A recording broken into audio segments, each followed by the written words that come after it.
Capítulo 3. Tumultos em Mazindarã, Nairis e Zanjan.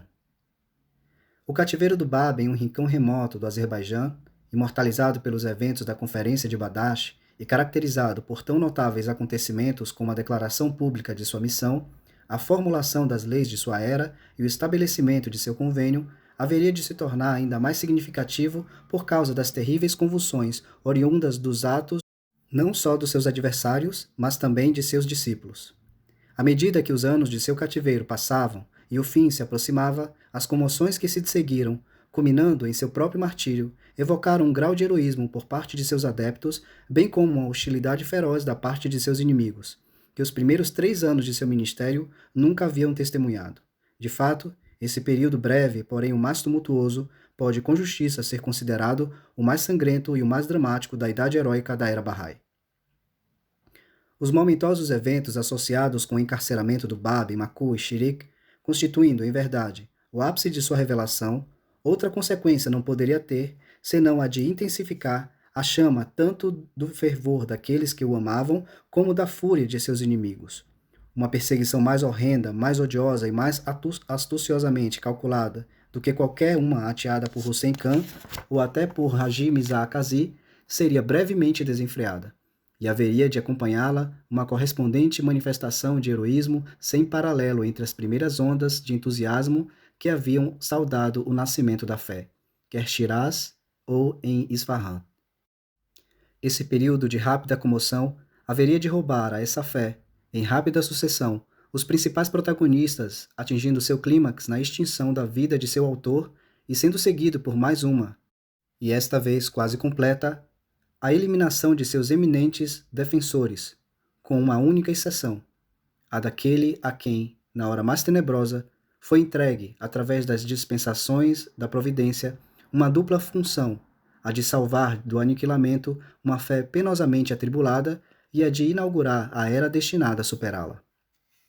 Quando Bab assumiu formalmente a autoridade do prometido Caim, em tão dramáticas circunstâncias e em um tom tão desafiador, diante de uma distinta congregação de eminentes eclesiásticos xiitas, poderosos, ciumentos, alarmados e hostis, esse ato foi a força explosiva que soltou uma verdadeira avalanche de calamidades que sobrevieram à fé e ao povo em cujo meio nascera. Aumentou, a ponto de fervura, o zelo que ardia nas almas dos discípulos dispersos do Bab,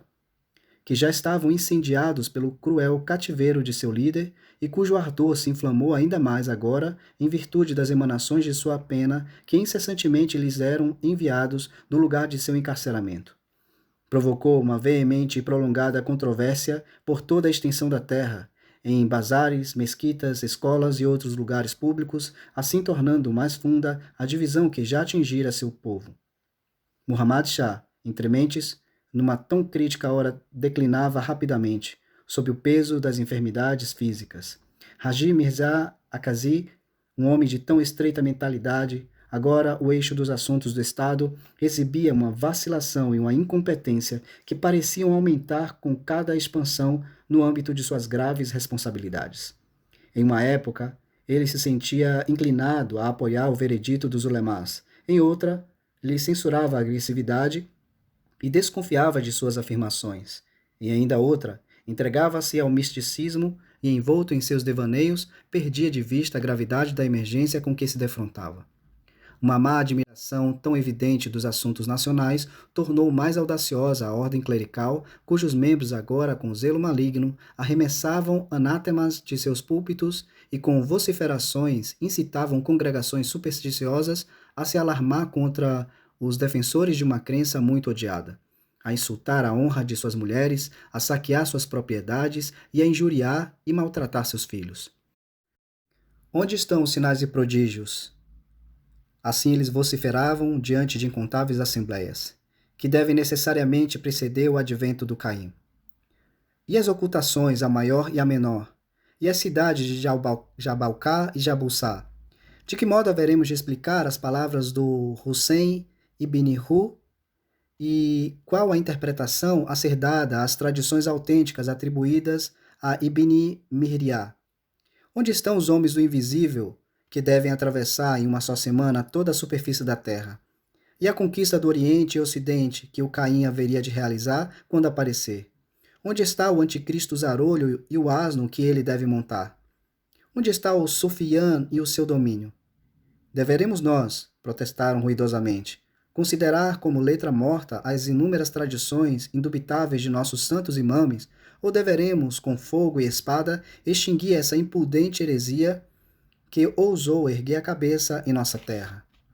A essas difamações, ameaças e protestos, os sábios e resolutos campeões de uma fé erroneamente representada, seguindo o exemplo de seu líder, opunham sem hesitação, com tratados, comentários e refutações assiduamente escritos, poderosas em seu argumento, repletas de testemunhos, lúcidos, eloquentes e convincentes,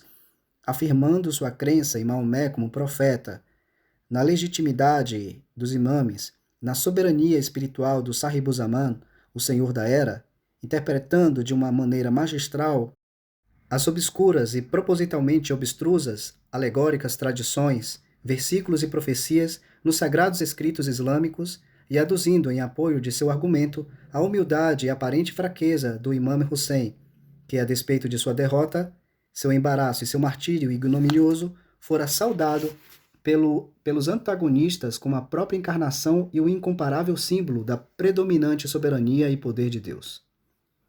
Essa veemente controvérsia, de âmbito nacional, havia assumido proporções alarmantes quando Muhammad Shah, afinal, sucumbiu de sua doença e, com sua morte, precipitou a queda de seu favorito e todo-poderoso ministro, Haji Mirza Akazi, que, logo despojado dos tesouros que acumulara, caiu em desonra e, expulso da capital, buscou refúgio em Karbala. Nasreddin Shah Mirza, de 17 anos de idade, ascendeu ao trono e incumbiu da administração o obstinado, implacável Amir Nizam Mirza Tughi Khan, que, sem consultar com seus co-ministros, decretou que a punição imediata e condigna fosse infligida aos desditosos babis. Governadores, magistrados e servos civis, por todas as províncias, instigados pela monstruosa campanha de vilificação dirigida pelo clero e incentivados pela cobiça de recompensas pecuniárias, todos em suas respectivas áreas, se rivalizaram uns contra os outros em perseguir os aderentes de uma fé proscrita e sobre eles amontoar indignidades. Pela primeira vez na história da fé, uma campanha sistemática na qual estavam coligados os poderosos civis eclesiásticos, ou melhor, os poderes civis eclesiásticos, foi contra ela lançada. A campanha, essa, que haveria de culminar nos horrores sofridos por Bahá'u'lláh no Siachal de Teherã e em seu subsequente desterro para o Iraque. Governo, clero e povo levantaram-se como um só homem para assaltar e exterminar o inimigo comum. Em centros remotos e isolados, os discípulos dispersos de uma comunidade perseguida foram impiedosamente abatidos pelas espadas de seus inimigos, enquanto em centro, onde se havia congregado em grande número, medidas de defesa foram tomadas, as quais, sendo mal interpretadas por um astucioso e traiçoeiro adversário, serviram, por sua vez, para inflamar ainda mais a hostilidade das autoridades e multiplicar os ultrajes perpetrados pelo agressor. No leste, em Sheikh Tabarsi, no sul, em Nairis, no oeste, em Zanjan e na própria capital, massacres, manifestações, conflitos, assédios, atos traiçoeiros, proclamaram em rápida sucessão a violência da tempestade que irrompera, expuseram a falência e enegreceram os anais de um povo orgulhoso, mas degenerado.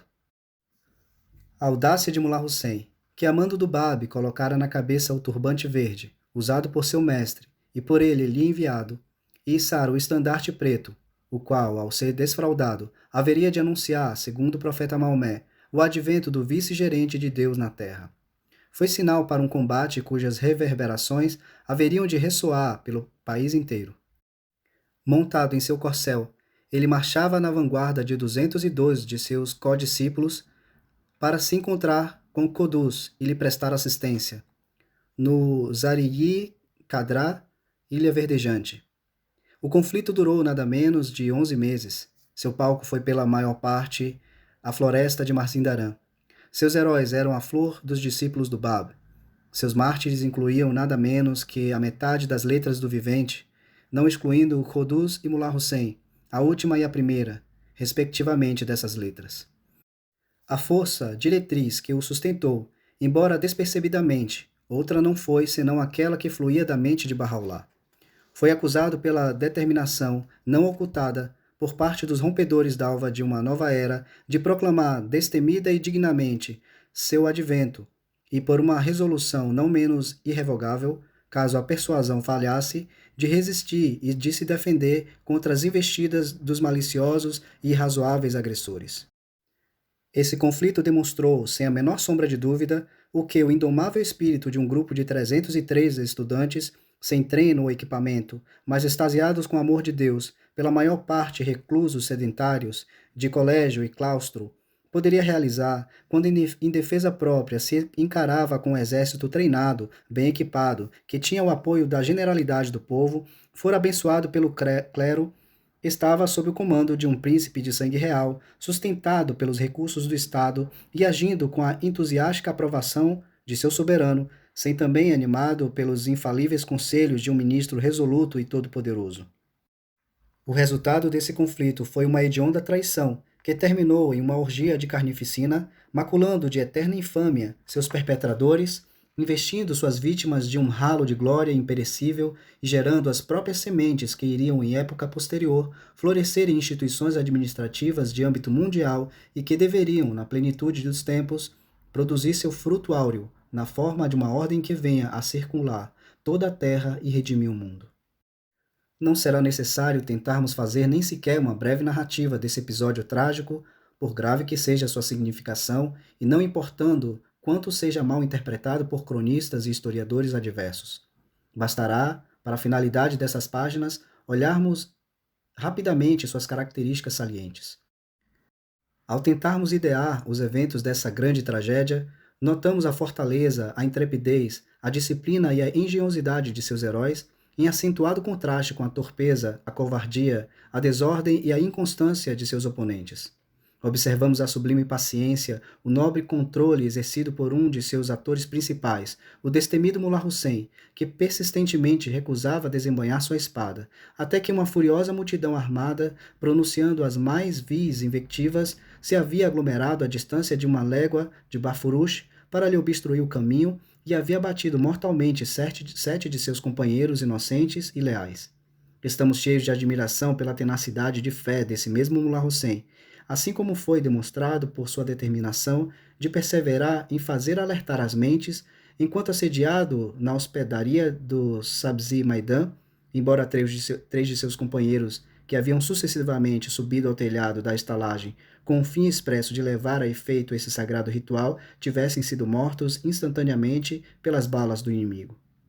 Maravilhamo-nos do espírito de renúncia que incentivou aqueles sofredores tão penosamente aflitos a desprezar desdenhosamente as possessões deixadas atrás pelo inimigo em fuga, que os levou a renunciar seus próprios pertences e a contentar-se com seus corcéis e suas espadas, que induziu o pai de Badi, membro daquele nobre grupo, a jogar ao lado da estrada, sem hesitação, a sacola cheia de turquesas que trouxera da mina de seu pai em Nishapur, que levou o Mirza Muhammad Taqi Juvaini a jogar fora uma quantia equivalente em prata e ouro e impeliu esses mesmos companheiros a desdenhar e se recusar até a tocar o valioso equipamento e os cofres de ouro e prata que o desmoralizado e vergonhoso príncipe Mehdi Quli Mirza, comandante do exército de Mazindaran e irmão do Muhammad Shah, deixara para trás na precipitada fuga de seu acompanhamento. Não podemos deixar de estimar a apaixonada sinceridade com a qual Mullah Hussein apelou ao príncipe e a declaração formal que ele fez, negando em termos inequívocos qualquer intenção, de sua parte ou da parte de seus codiscípulos, de usurpar a autoridade do Shah ou de subverter os fundamentos de seu Estado. Não podemos deixar de olhar com desdém a conduta daquele arquivilão, o histérico, cruel e arrogante, o Saidu Ulama, que, alarmado por causa da sua aproximação desses mesmos companheiros, em um frenesi de excitação, diante de uma imensa multidão de homens e mulheres, jogou no chão seu turbante, rasgou a gola de sua camisa e, lamentando a triste situação em que o Islã caíra, implorou à congregação que corresse para pegar armas e ceifar a companhia que se aproximava. Espantamo-nos ao contemplarmos a proeza sobre-humana de Mullah Hussein, a qual, não obstante sua frágil estrutura e sua mão trêmula, o capacitou a trucidar um inimigo traiçoeiro que se refugiara atrás de uma árvore. Com um só golpe de sua espada, ele partiu em dois a árvore, o homem e sua espingarda. Comovemo-nos, além disso, com a cena da chegada de Bahá'u'lláh ao forte e a indescritível alegria que isso causou a Mullah Hussein, a reverência com que ele foi recebido por seus condiscípulos, sua inspeção das fortificações que eles apressadamente haviam erigido para sua proteção e o conselho que ele lhes deu, o qual resultou na miraculosa libertação de Qudus em sua íntima associação, subsequentemente com os defensores daquele forte e em sua efetiva participação nas façanhas relacionadas com o assédio e a destruição final do forte. Maravilhamo-nos da serenidade e a sagacidade desse mesmo Qudus, da confiança que ele inspirou com sua vinda, da engenhosidade por ele exibida, do fervor e júbilo com que os assediados escutavam, de manhã e ao anoitecer, a voz que entoava os versículos de seu célebre comentário sobre o Sa'd de Samad,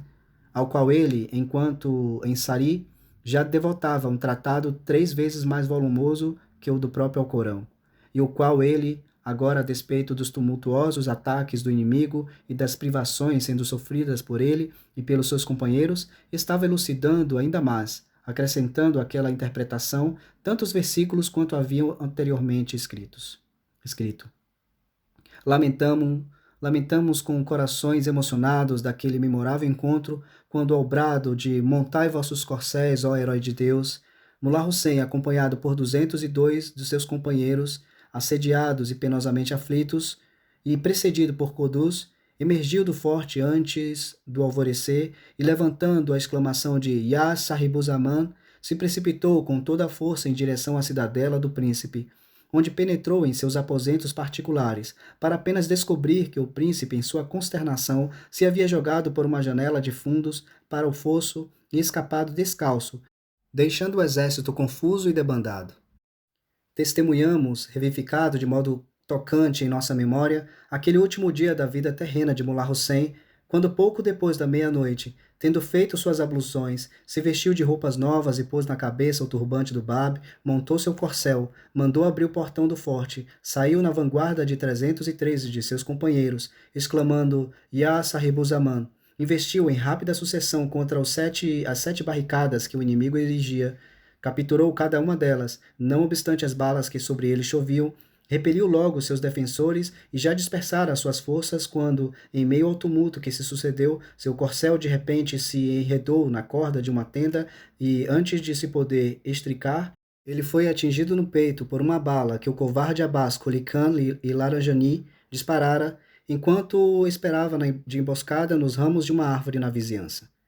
Aclamamos a magnífica coragem que, em um encontro subsequente, inspirou 19 destemidos companheiros a precipitarem no acampamento de um inimigo que consistia de nada menos de 2 regimentos de infantaria e cavalaria, causando tão grande consternação que um de seus líderes, o mesmo Abbas Quli Khan, caindo de seu cavalo e em sua perturbação deixando uma das botas pendurada no estribo, fugiu meio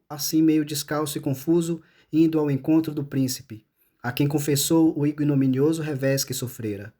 Nem podemos deixar de notar a magnífica fortaleza com que essas almas heróicas suportaram o peso de suas severas provações, quando seu alimento se reduziu primeiro à carne dos cavalos que eles traziam do acampamento abandonado pelo inimigo, quando mais tarde tiveram que se contentar com um pouco de grama que podiam apanhar dos campos em qualquer ocasião em que obtivessem trégua de seus assediadores. Quando eles foram, ainda mais tarde, forçados a consumir a casca das árvores e o couro de seus sapatos. Quando durante 18 dias nada tinham senão água, da qual recebiam um gole toda manhã, quando o fogo dos canhões do inimigo os obrigou a cavar passagens subterrâneas dentro do forte, onde, vivendo em meio à lama e água, com as roupas apodrecendo de umidade, tinham que subsistir de ossos moídos, e quando, afinal, oprimidos por fome atormentadora, eles, como atesta um cronista contemporâneo, se viram forçados a desterrar o corcel de seu venerado líder, Mullah Hussein, cortá-lo em pedaços, moê-lo os ossos, misturar esse pó com a carne putrefeita e, cozinhando isso tudo, avidamente devorá-lo. Referência deve ser feita também à abjeta traição a qual o príncipe, fraco e desacreditado, finalmente recorreu, e à sua violação de seu assim chamado irrevogável juramento, por ele inscrito e lacrado na margem da sura introdutória do Alcorão, segundo o qual ele, jurando por aquele livro sagrado, se incumbiu de libertar todos os defensores do forte, hipotecou sua honra, afirmando que nenhum homem de seu exército ou da vizinhança os molestaria e que ele mesmo, a seu próprio custo, providenciaria sua partida segura para os seus lares. E por fim, recordamos a cena final daquela sombria tragédia, quando, em consequência da violação do sagrado compromisso assumido pelo príncipe, alguns dos companheiros de Qudus, vítimas dessa traição, foram ajuntados no acampamento do inimigo, despojados de suas possessões e vendidos como escravos, sendo os outros trucidados pelos dardos e espadas dos oficiais, ou despedaçados ou amarrados a árvores e crivados de balas, ou expelidos das bocas dos canhões e entregues às chamas, ou então desentranhados depois do que as cabeças eram embaladas com hastes e lanças. Qudus, seu bem-amado líder, por ainda novo ato ignominioso do príncipe atemorizado, foi entregue nas mãos do diabólico Saidul Ulama, que em sua inextinguível hostilidade e auxiliado pela turba cujas paixões ele havia assiduamente inflamado, despojou a vítima de suas vestes e amontoou-a de correntes. Então ele fez Qudus marchar pelas ruas de Bafurush e incitou os mais degradados de seus habitantes femininos a execrá-lo, cuspir nele, agredi-lo com facas e machados, lhes mutilar o corpo e jogar no fogo os fragmentos esfarrapados.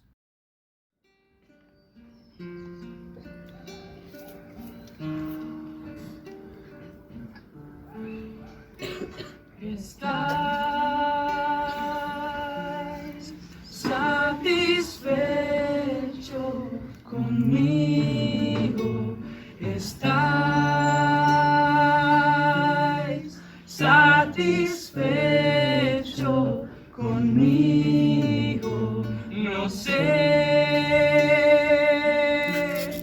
si mi marcha está a la altura de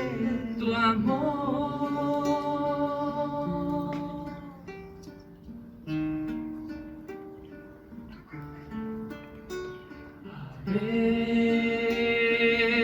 Habéis adornado este cielo con gemas de fe y de sosiego. ¿Estáis satisfechos conmigo? ¿Estáis satisfechos conmigo? No sé si en la muerte digno soy de este honor.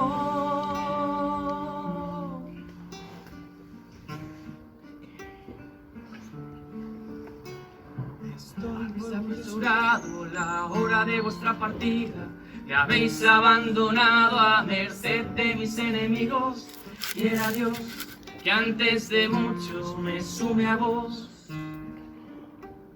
y pruebe la dulzura de su voz.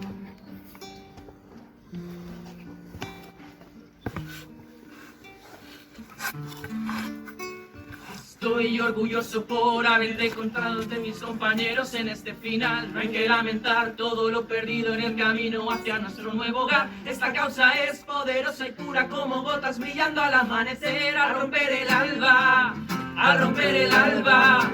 que mi vida sea un rescate por vos. Que mi vida sea un rescate, que mi vida sea un rescate por vos. Que mi vida sea un rescate. Hoy te encomiendo en sus manos y ya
Esse episódio comovente, tão glorioso para a fé, mas que tanto denigre a reputação de seus inimigos, episódio esse que deve ser considerado um fenômeno raro na história dos tempos modernos, foi logo seguido por um tumulto paralelo de impressionante semelhança em suas características essenciais.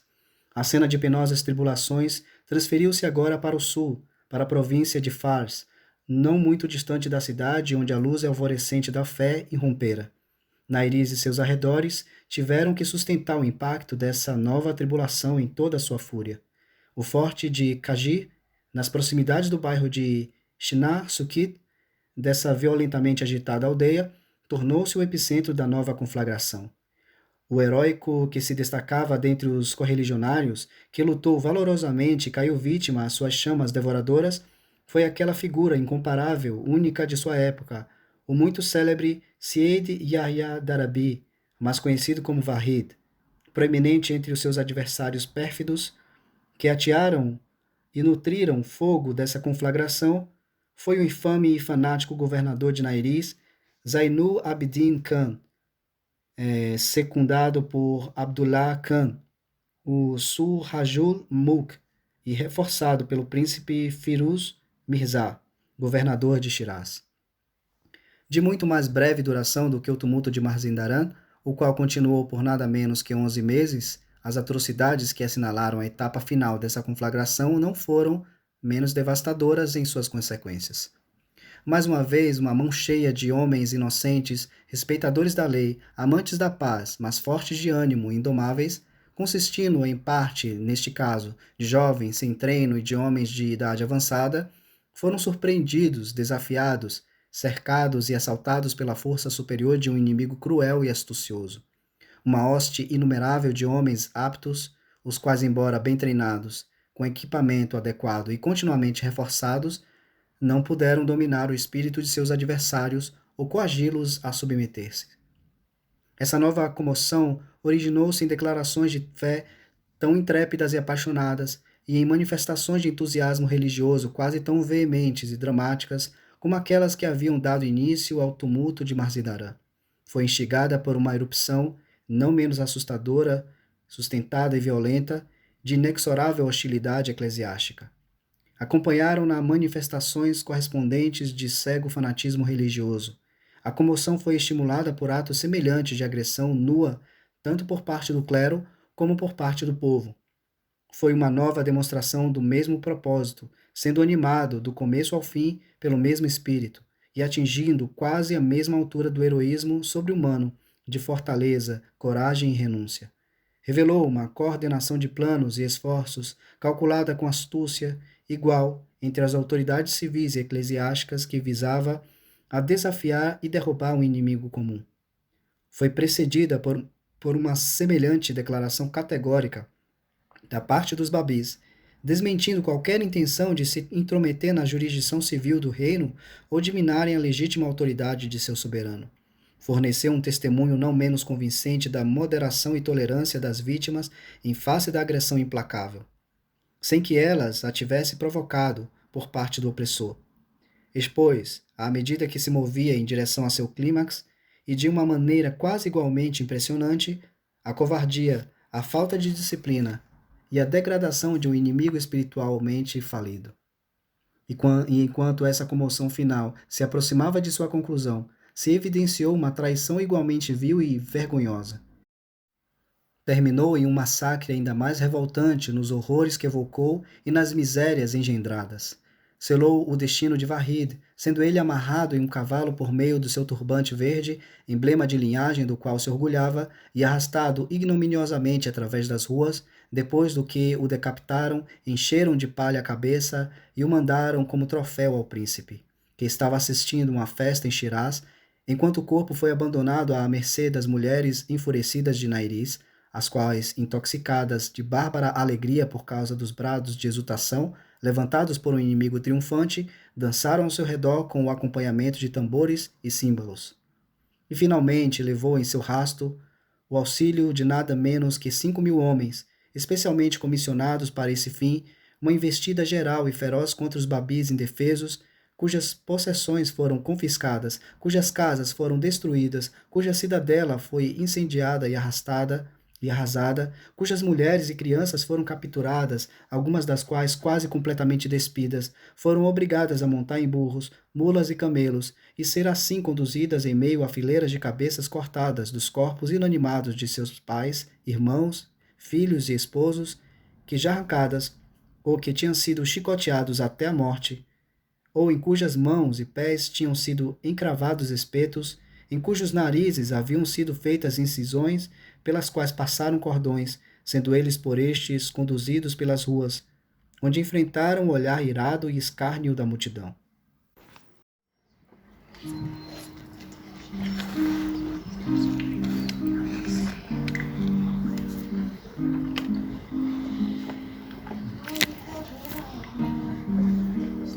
Paso de las gloriosas alturas,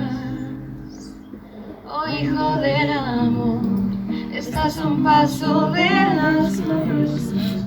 alturas y del divino árbol del amor. Da ese paso y con el siguiente avanza hacia el reino inmortal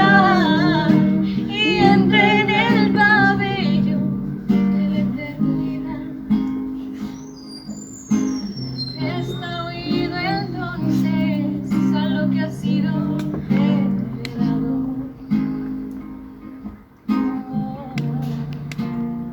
por la pluma de gloria.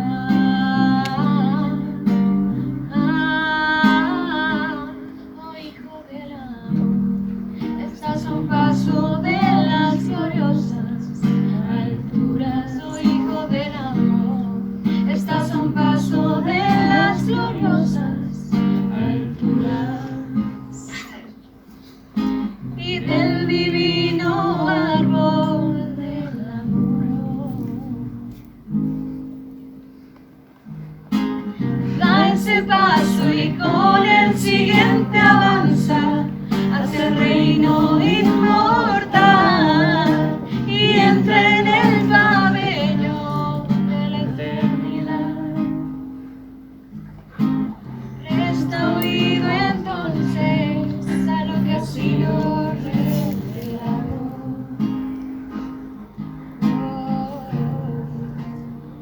por la pluma de gloria.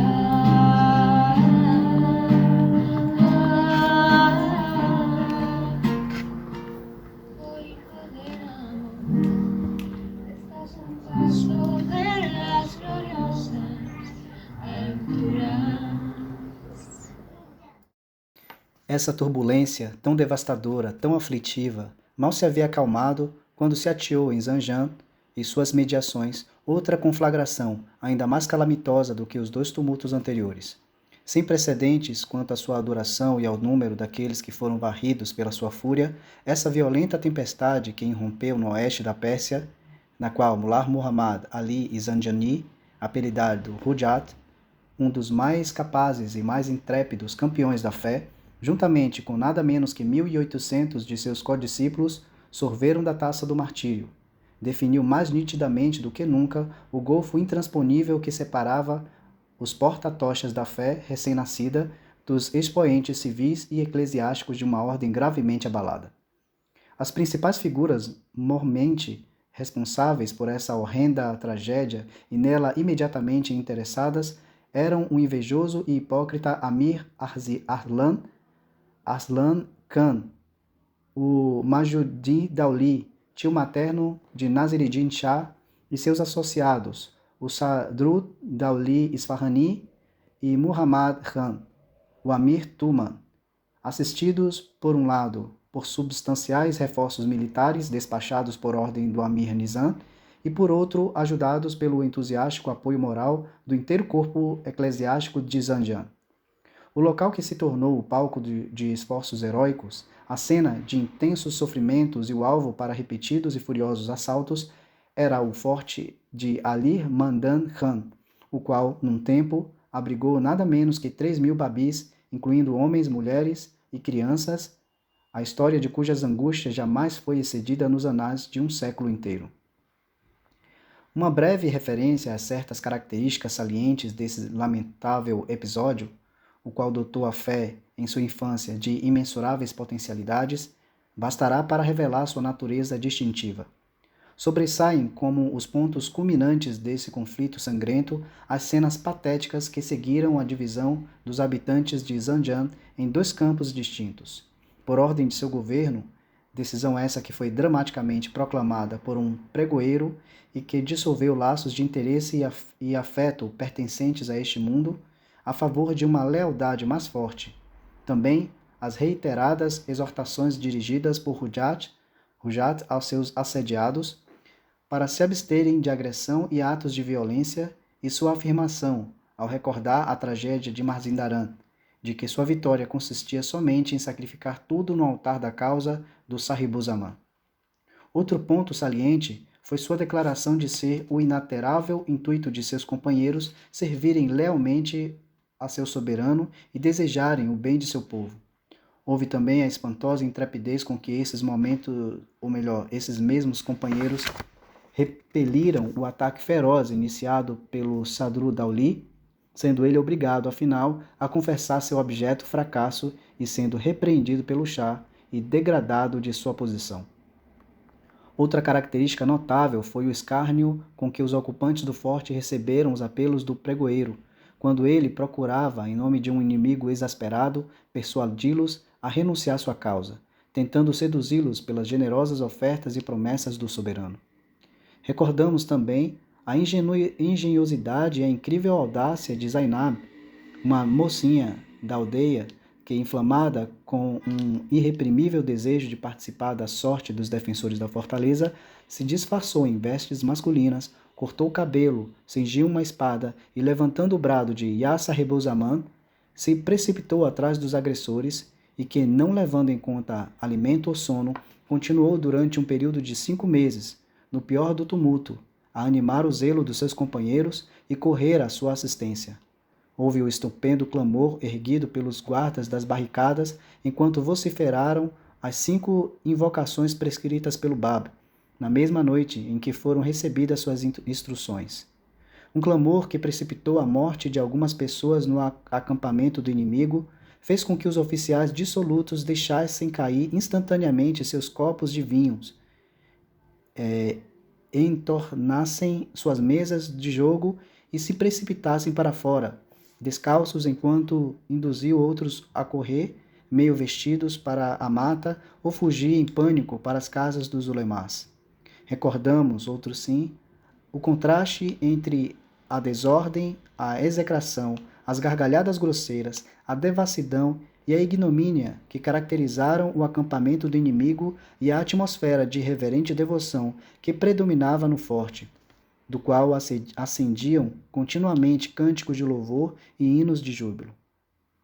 Nem podemos deixar de notar o apelo dirigido ao Shah por Rujat e seus principais partidários, refutando as maliciosas afirmações de seus inimigos, assegurando-lhe sua lealdade a ele e ao seu governo, e lhe dizendo que estavam prontos para estabelecerem a validez de sua causa em presença dele.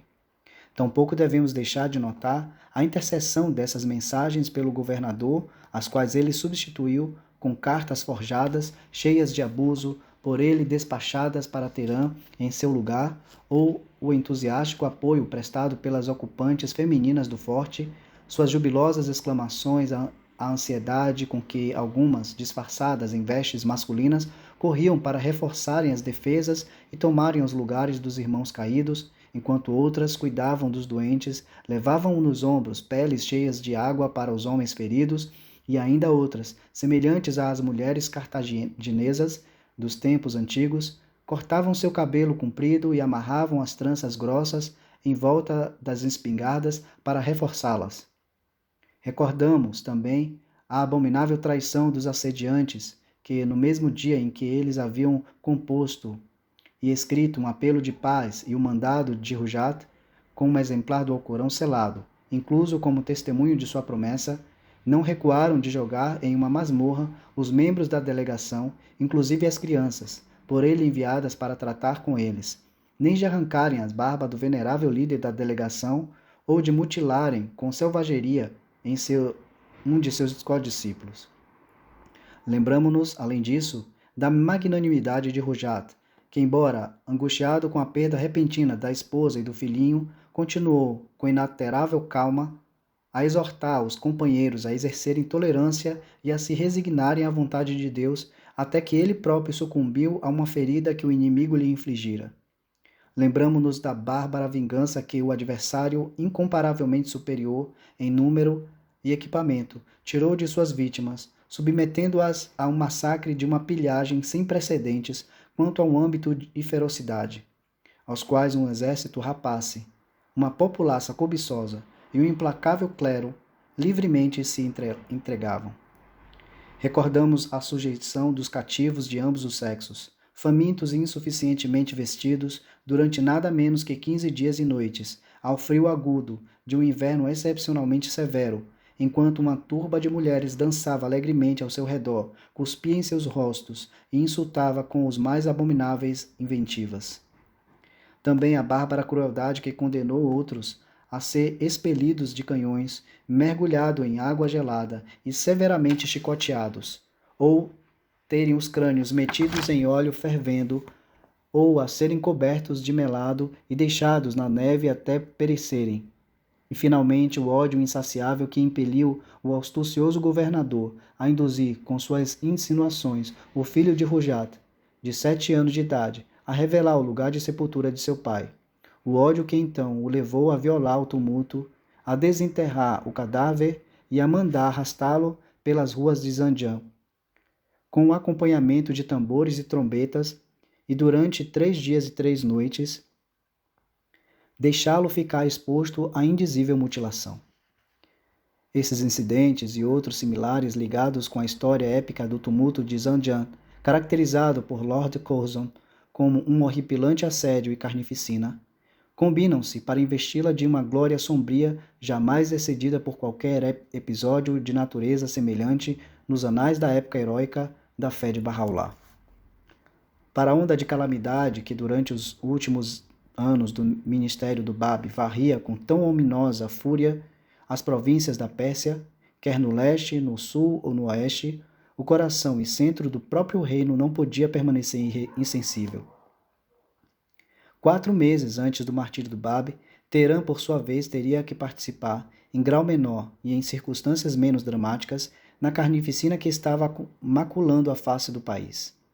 Nessa cidade estava sendo representada uma tragédia que haveria de provar ser apenas um prelúdio à orgia de massacre que, após a execução do Báb, convulsionou seus habitantes e semeou consternação até nas províncias mais remotas.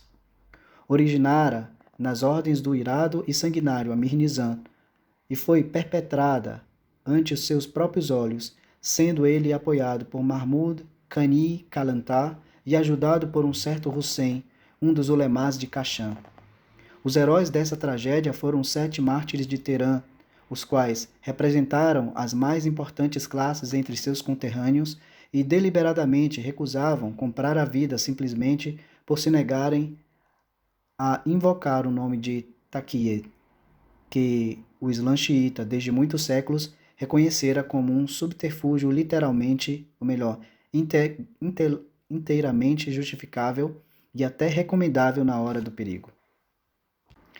Não valeram tentativas de persuadir qualquer um dos 7 a renunciar os almejados louros do martírio,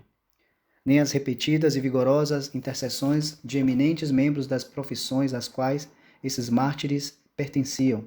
nem as consideráveis somas que, no caso de um deles, o nobre e sereno Haji Mirza Said Ali, tio materno do Báb, influentes comerciantes de Shiraz e Teherã, estavam ansiosos de oferecer como resgate, nem os apaixonados apelos por parte dos oficiais de Estado em prol de um outro, o piedoso e altamente estimado derviche Mirza Qurban Ali, nem mesmo a intervenção pessoal do Amir Nizam, que se esforçou por induzir ambos desses corajosos homens a se retratarem. As respostas audaciosas dadas veementemente aos seus perseguidores, o júbilo estático que deles se apoderava enquanto se aproximavam da cena de sua morte, as jubilosas exclamações que eles erguiam ao enfrentarem seu algoz, Os versículos profundamente comovedores, recitados por alguns deles em seus últimos momentos, os apelos e desafios que dirigiram à multidão de espectadores que, estupefatos, fixaram nele seu olhar, a ansiedade com que as últimas 3 vítimas se esforçavam para precederem uma a outra em selarem com o sangue a sua fé, e por fim as atrocidades que um inimigo sanguinário a tal ponto se degradando infligiu aos seus corpos mortos que jaziam no Salzi Maidan sem serem sepultados por 3 dias e 3 noites, durante os quais milhares de assim chamados xiitas devotos davam pontapés nos cadáveres, lhes cuspiam nos rostos, apedrejavam, amaldiçoavam e zombavam, e sobre eles amontoavam refúgio.